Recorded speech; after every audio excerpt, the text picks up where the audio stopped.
Hey everyone, it's been a while since I've recorded one of these. Today is January 6th, 2016. If we go by my record, I might be posting this sometime in 2017. So at least now you know that this was recorded on a wet winter's day in 2016. I have my rosca de reyes that my mom made.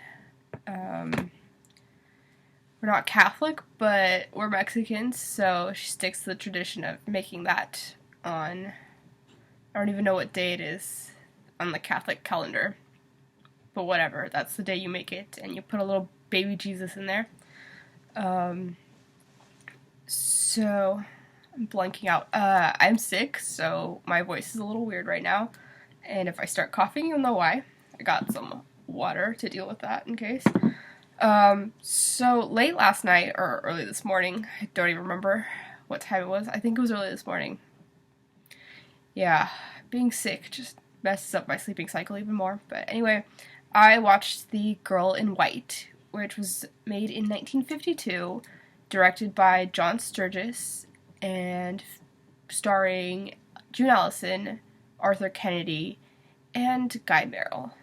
I'm not that big of a fan of June Allison. I don't dislike her, but I don't really go out of my way to watch her movies. What made me decide to watch it was that it is about this doctor named Emily Dunning, who was the first female ambulance surgeon in the US, and she became the first woman to secure a surgical residency in the US. She did this in New York. And I know for a fact that we covered her in my Women in US History class that I took last year. It was spring of 2015 when I took that class. For the life of me, I can't remember any details about her. And I wish I were in my dorm at school because I have plenty of notes on her. All I really remember is my professor mentioning her involvement in gynecological stuff. I wish I could remember, but my memory is just, it's not too bad, but there's a lot that I don't remember. Anyway, I saw the summary for the film. I thought, I think I'll check this out. The screenplay was written by Philip Stevenson, Alan Vincent, and Irma von Cube, who got an Oscar nomination for her screenplay for Johnny Belinda, I believe. And it's all based on a book by Emily Dunning herself. And it starts out with Emily as a young girl, of course played by June Allison because she can pass for any age, apparently. I've never thought that she looks like a convincing preteen, but I guess Hollywood thought otherwise. And so they cast her in the role of her young self as well. Her family is moving into a new home. According to the film, it's because her father has recently passed away, but I believe in real life he had left the family to go to Europe and seek his fortunes there. But anyway, the family's moving, and then all of a sudden the mother faints, and young Emily goes running to find a doctor, and the nearest doctor happens to be a female doctor. She doesn't know this at the time. I believe she asks a grocer or a pharmacist, and he tells her where to go.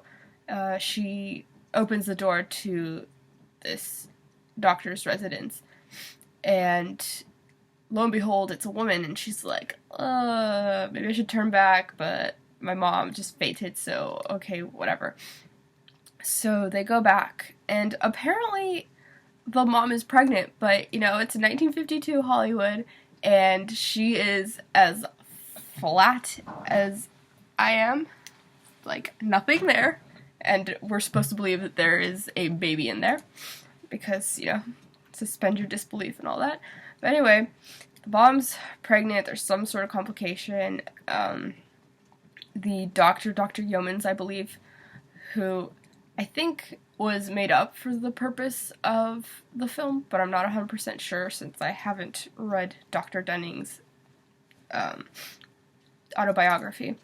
But anyway, she needs Emily's help to deliver the baby because there's some sort of complication. So that's Emily's introduction to the field of medicine, really, and from that point on, she decides that she wants to become a doctor, and Dr. Yeomans becomes her mentor. In real life,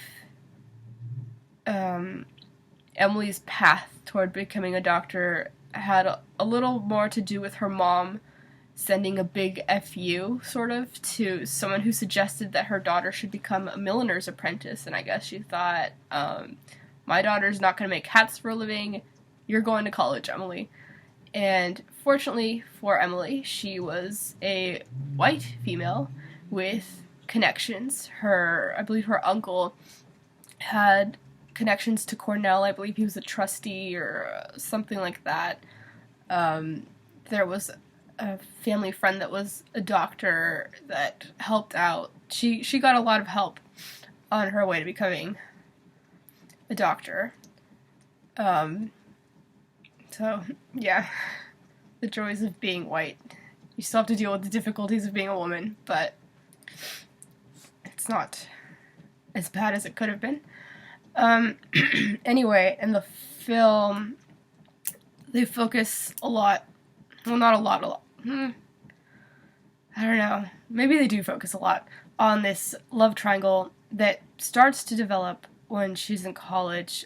Arthur Kennedy plays another doctor, who's also a love interest, and he proposes to Emily during a dance, and she says, oh, hold on, how is this going to work out? I'm going to be working in, or I'm going to be going to school in New York, you're going to be going to school somewhere else, like, we can't be married and live that far apart, it's not going to work. And he's like, wait, like, what do you mean? You're not gonna go on to medical school. We're gonna get married. One doctor in the family's enough. It'll be fine. And of course, Emily says no way to this. It's not gonna happen. I want to be a doctor. You know that. You know I can do this. So that doesn't happen. Fast forward a bit. She graduates, I believe, near the top of her class. I think she's like second in her class at medical school. She's trying to secure a residency. It's not working out for her because she's a woman, and everyone's like, ladies can't be doctors.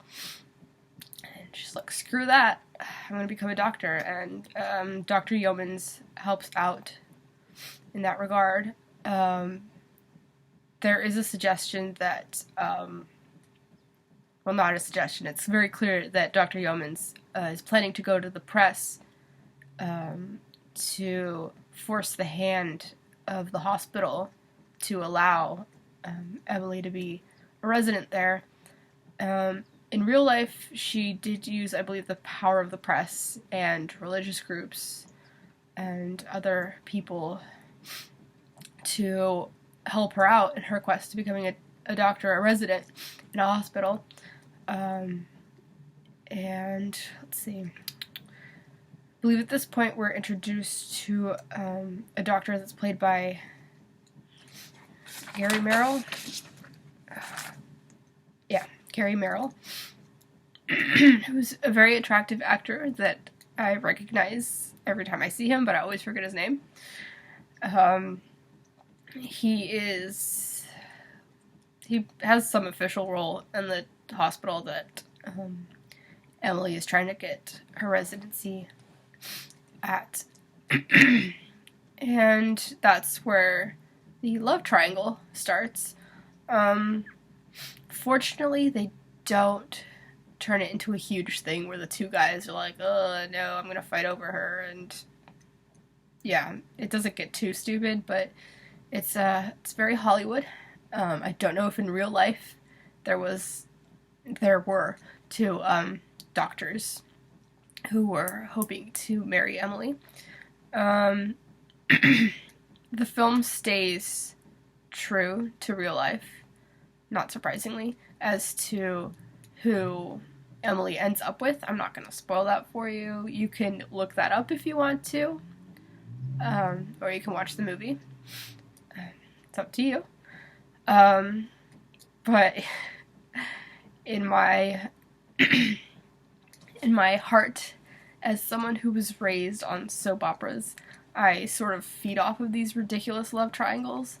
I chose the doctor I wanted her to end up with if she did end up with someone.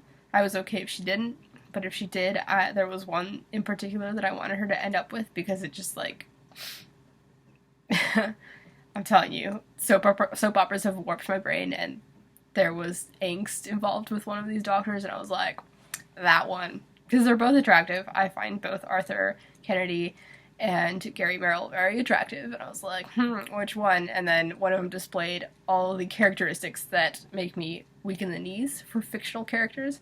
I was like, we'll see how this ends up, but he's the one for me.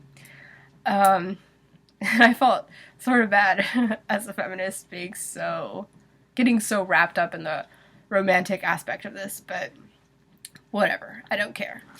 But yeah, what else to say?